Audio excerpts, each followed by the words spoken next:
Hai, di video kali ini saya akan membahas seorang serial killer bernama Paul Dennis Reed Jr. atau yang biasa dipanggil dengan The Fast Food Killer. Sebelum mulai videonya, saya mengucapkan terima kasih bagi kalian semua yang telah mengklik video ini. Dan bagi kalian yang mau mensupport saya bisa dengan tombol like dan subscribe, atau yang mungkin lebih jauh bisa menggunakan link saweria di bawah. Tapi bagi yang tidak mau juga nggak apa-apa, silahkan nikmati videonya sampai habis. Oke, kita mulai. Siapa itu Paul Dennis Reed Jr.? Paul Dennis Reed Jr. atau terkenal dengan nama The Fast Food Killer. Lahir 12 November 1957 di Richland Hills, Texas, US. Pada tanggal 16 Februari 1997 di Nashville, Tennessee, US, di sebuah restoran seafood bernama Captain D, di mana Steve Hampton dan Sarah Jackson bersiap untuk membuka restoran ini di pagi hari. Steve Hampton adalah seorang ayah berusia 25 tahun dan mempunyai 3 orang anak, serta telah bekerja di tempat ini sejak berusia 15 tahun. Dia bekerja sebagai karyawan paruh waktu sampai akhirnya dia diangkat menjadi manajer. Sedangkan Sarah sendiri adalah seorang gadis yang masih berusia 16 tahun, telah bekerja paruh waktu di Kapten D hampir selama 9 bulan. Sarah sendiri adalah anak yang rajin dan pintar. Ini dibuktikan dari dia terlibat dalam banyak kegiatan ekstrakurikuler di sekolahnya dan tetap mendapatkan nilai bagus. Ibunya sendiri harus berpikir 2 kali untuk membiarkan dia bekerja di restoran Kapten D dengan segala kesibukannya di sekolah. Sekitar jam 8.54 pagi hari, seorang laki-laki berkulit putih, tinggi besar dan berambut hitam datang. Dia menemui Steve dengan alasan melamar pekerjaan. Tidak lain dan tidak bukan dia adalah Paul. Tanpa prasangka buruk, Steve mempersilahkan Paul untuk masuk ke restoran. Begitu berada dalam restoran, Paul langsung menodongkan pistol yang disembunyikannya dan meminta Steve untuk membuka brankas toko dan mengambil uang. Setelah mengambil uang, Paul lalu membawa Steve dan Sarah ke dalam ruangan pendingin dan menyuruh mereka berbaring telungkup di lantai. Dia meletakkan moncong pistol ke belakang kepala Steve dan menarik pelatuknya. Dia menembak Steve 2 kali tepat di kepala dan memastikan kematian Steve dengan tembakan ketiganya. Pelaku lalu menoleh ke Sarah dan melepaskan 2 tembakan dari jarak dekat ke kepala Sarah. Setelah yakin dengan kematian mereka berdua, Paul kemudian memasuki kantor dan melepaskan rekaman pengawasnya untuk menghilangkan jejak.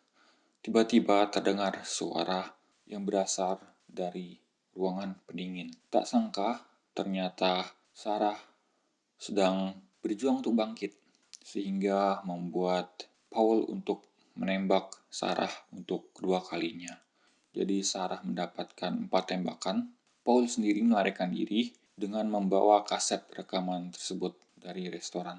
Sekitar pukul 9.30 ada karyawan yang datang bernama Michael Butterworth. Ketika Michael mencoba untuk membuka pintu restoran, ternyata pintunya terkunci. Michael pun merasa aneh dan ada yang janggal. Seharusnya pintunya sudah dibuka, karena restoran ini bukanya jam 10. Dia melihat melalui jendela dan terlihat bahwa kursi-kursi itu masih berada di atas meja. Seperti tidak ada aktivitas manusia atau aktivitas orang. Dia pun menjadi khawatir. Michael berjalan ke pintu belakang dan menggedornya lebih keras, namun tetap tidak ada jawaban. Dengan inisiatifnya, Michael pun pergi ke toko sebelah dan meminjam telepon mereka untuk menelpon ke restoran Kapten D, namun tetap tidak ada jawaban. Jadi dia menelpon salah satu karyawan lain di restoran tersebut, yang ayahnya adalah seorang polisi, untuk melihat apa yang sebenarnya terjadi di restoran ini. Antara pukul 11 sampai 2 sore, polisi Nashville pun memasuki restoran dan menemukan 2 mayat di ruang pendingin. Tidak lain dan tidak bukan adalah Steve dan Sarah.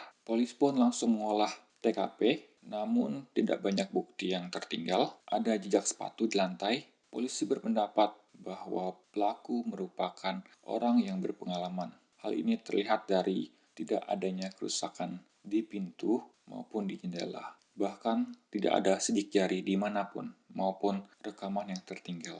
Lebih dari 7.000 US dollar telah dicuri, termasuk 250 dalam bentuk koin. Dompet Steve yang berisi 600 US dollar pun juga hilang. Keesokan harinya di jalan raya, sekitar 200 km dari Kapten D, seorang menemukan dompet Steve dengan identitas di dalamnya. Polisi juga mendapati sidik jari di salah satu kartu di dalam dompet tersebut. Namun setelah dicek, polisi tidak menemukan siapa pemilik sidik jari tersebut sehingga disimpan sebagai barang bukti. Sementara itu, pada hari yang sama polisi mewawancarai karyawan Kapten D yang bekerja pada shift malam sebelum terjadinya penembakan. Polisi mendapati bahwa karyawan-karyawan pada shift malam bertemu seseorang yang mencurigakan pada malam sebelum penembakan tersebut, tepatnya sekitar waktu tutup, yaitu jam 10 malam.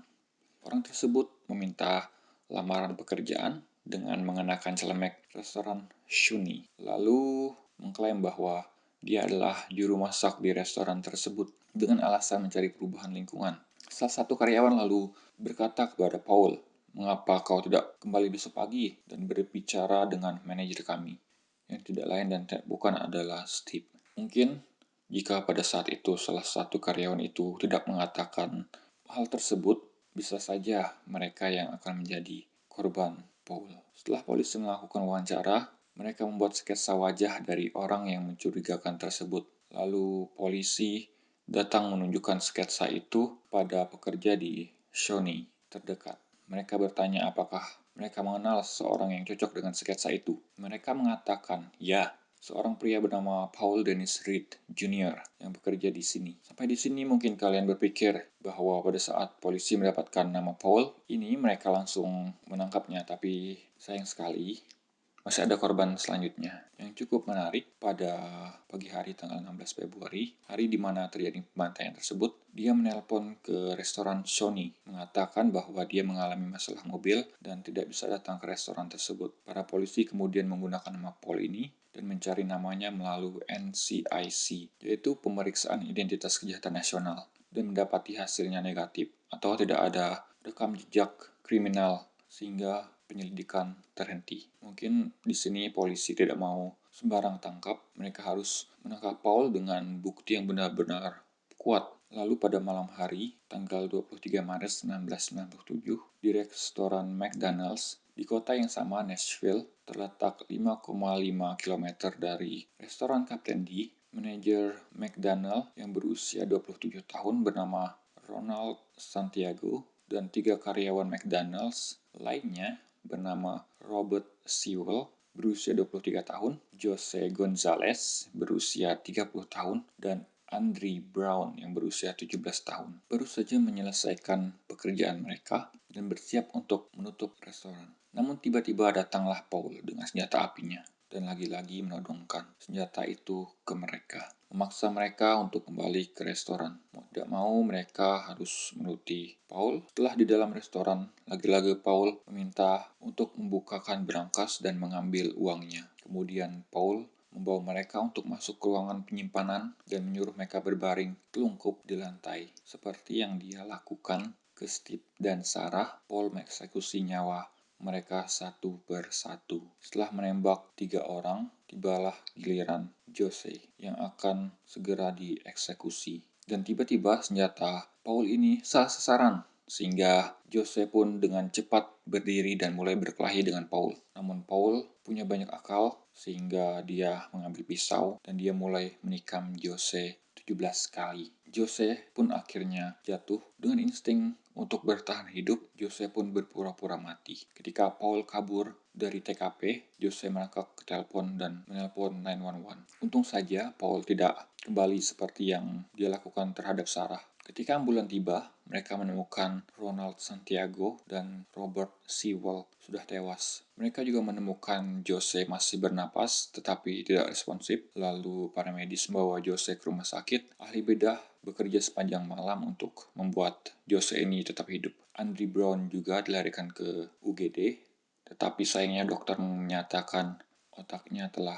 mati. Sehingga dokter mencabut semua peralatan medisnya dan Andrew pun meninggal. Sementara itu, kepolisian olah TKP di restoran McDonald's untuk mendapatkan bukti forensik. Mereka tahu pelaku memiliki pengalaman karena tidak ada sidik jari yang tertinggal. Apa yang mereka temukan adalah 6 selongsong otomatis kaliber 25 Remington serta 2.300 bagian besar dalam bentuk koin hilang. Dan apa yang mereka lihat adalah ciri-ciri terjadi yang sangat mirip dengan pembunuhan dan perampokan di Kapten D. Jose Gonzalez sendiri dijaga polisi selama 24 jam penuh di rumah sakit. Polisi takut bahwa pelaku akan datang kembali dan menghabisi Jose, yang merupakan saksi kunci di dalam kasus ini. Ketika Jose sadar, namun dalam kondisi yang sangat buruk, secara dia memiliki luka pisau di sekujur tubuhnya.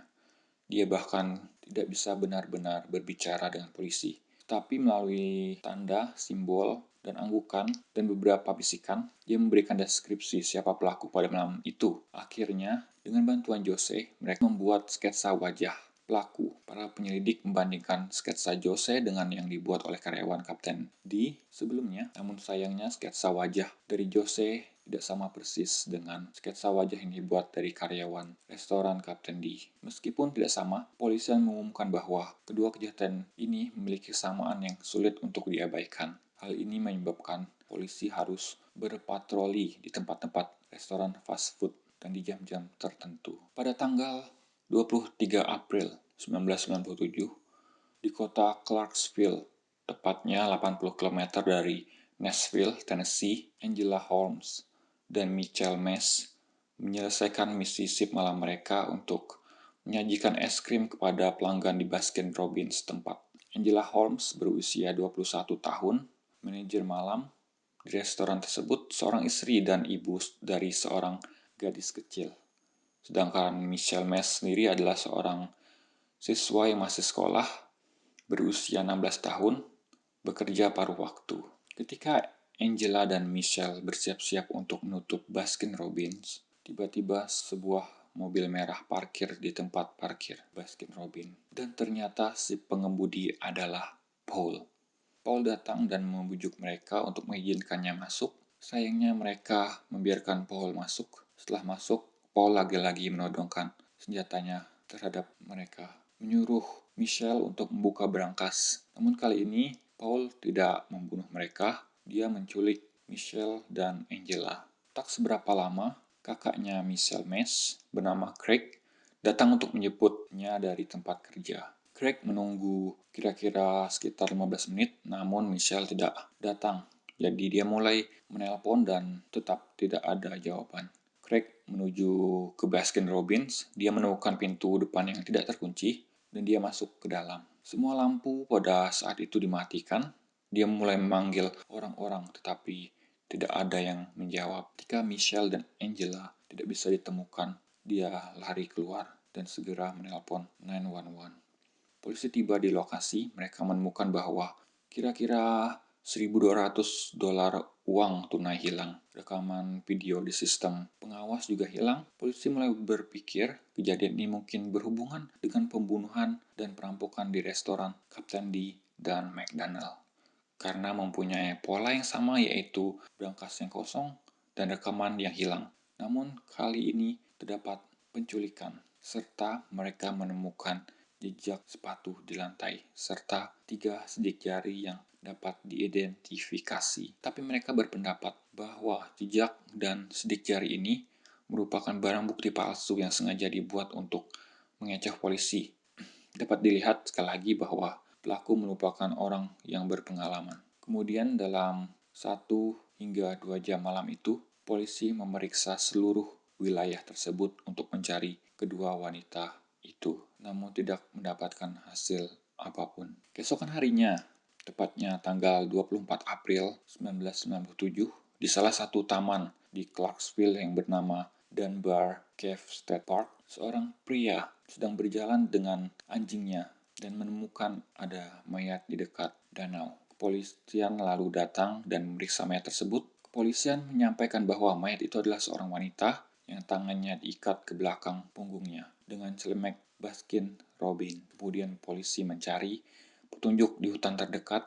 Sekitar 30 meter jauhnya terdapat korban kedua. Wanita di hutan itu adalah Michelle Mess dan yang di dekat danau adalah Angela Holmes. Kepolisian menyimpulkan kedua korban mengalami kematian yang lambat karena mereka ditusuk berkali-kali dan lehernya diiris.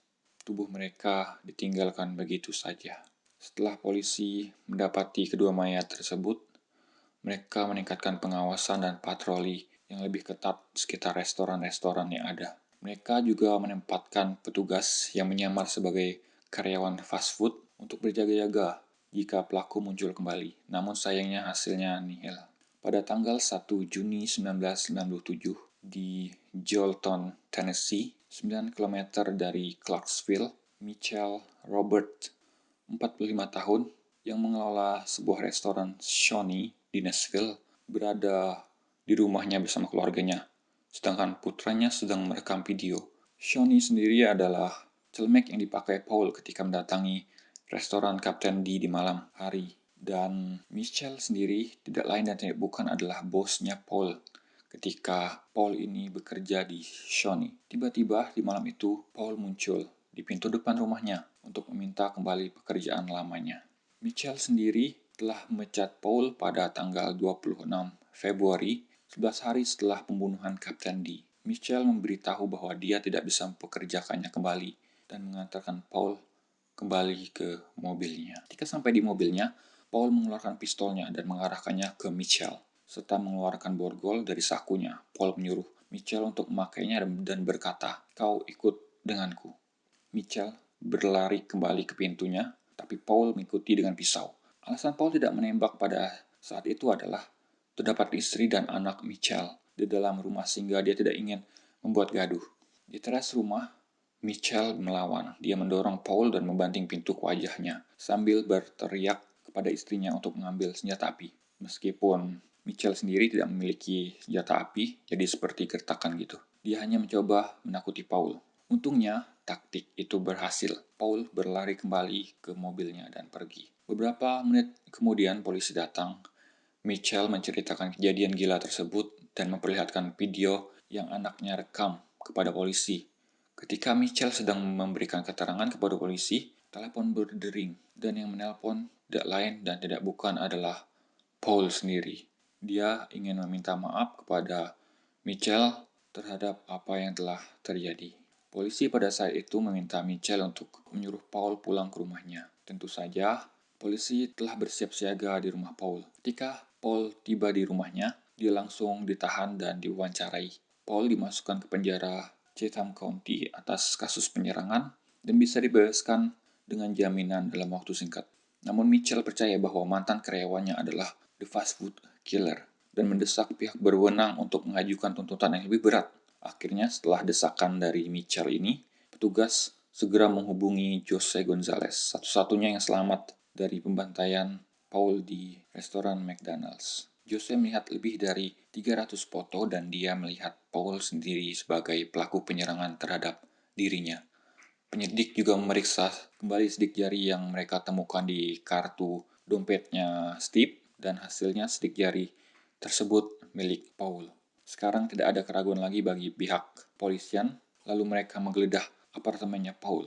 Di sana mereka menemukan 4 galon yang berisi koin lebih dari 1000 US dollar. Mereka juga menemukan sepasang sepatu putih yang terdapat darah manusia. Setelah dites, DNA tersebut sama dengan DNA dari kedua karyawan di restoran Baskin Robin.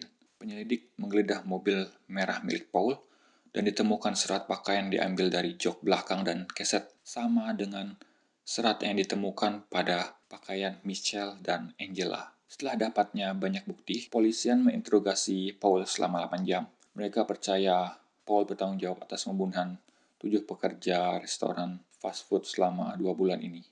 Namun Paul dengan tegas menyangkal bahwa dia tidak ada hubungannya dengan pembunuhan ini.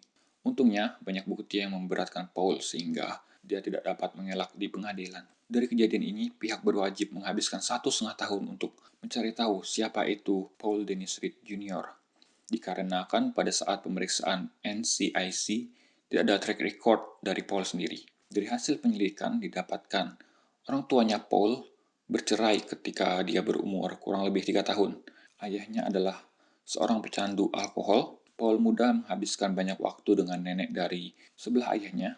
Paul muda ini sering menteror neneknya dengan meletakkan paku payung di sereal neneknya, menyemprotnya dengan selang air, dan mengunci dia di kamarnya. Bahkan yang paling parah, dia mencoba untuk membakar neneknya saat neneknya ini sedang tidur di tempat tidurnya. Pada usia 8 tahun, Paul benar-benar di luar kendali, dan akhirnya dia diserahkan ke panti asuhan untuk anak laki-laki. Pada saat dia remaja, tak satu pun dari orang tuanya menginginkan dia. Ketika dia berusia 16 tahun, dia mencoba melakukan pelecehan seksual terhadap ibu kandungnya serta saudara perempuannya. Jadi ibunya mengusirnya dari rumah. Dia kembali untuk tinggal bersama ayahnya, tetapi di sana dia lagi-lagi mencoba untuk melakukan pelecehan seksual terhadap saudara perempuannya yang lain. Dia diusir lagi dari rumahnya dan akhirnya ditangkap karena pencurian mobil. Paul menerima 3 tahun masa percobaan, tetapi dia tidak langsung jerah. Sebaliknya, dia belajar lebih dalam tentang kehidupan kriminal. Dia memiliki catatan kriminal yang cukup banyak dengan perampokan, penipuan cek, dan pencurian mobil. Pada April 1984, Paul dijatuhi hukuman 20 tahun penjara karena merampok restoran dan toko. Paul dibebaskan setelah hanya menjalani 7 tahun masa penjara, dengan alasan karena penjara melebihi kapasitas. Tentu saja itu adalah sebuah kesalahan besar. Setelah keluar dari penjara, Paul bekerja sebagai sopir truk di Fort Worth, Texas. Di sana dia menerima hampir 2 tahun upah atas pekerjaannya sebanyak 25.000 US dollar. Apa yang dia pilih untuk dibelanjakan ini tidak lain dan tidak bukan adalah operasi plastik, dan beberapa perawatan gigi dilakukan untuk merapikan giginya. Tujuannya tidak lain dan tidak bukan adalah untuk menjadi penyanyi country western. Bahkan Paul ini mengambil pelajaran musik, serta dia harus pindah untuk melanjutkan karirnya itu. Secara, jika dia tidak pindah, dia tidak bisa menjadi penyanyi country karena dia mempunyai track record yang buruk. Lalu, dia memilih Nashville, Tennessee untuk memulai karirnya. Pada September 1995, dia memberitahu orang-orang bahwa namanya adalah Justin Park, the next Garth Brooks. Jadi Garth Brooks ini adalah penyanyi country. Mungkin Paul sendiri ngefans sama dia.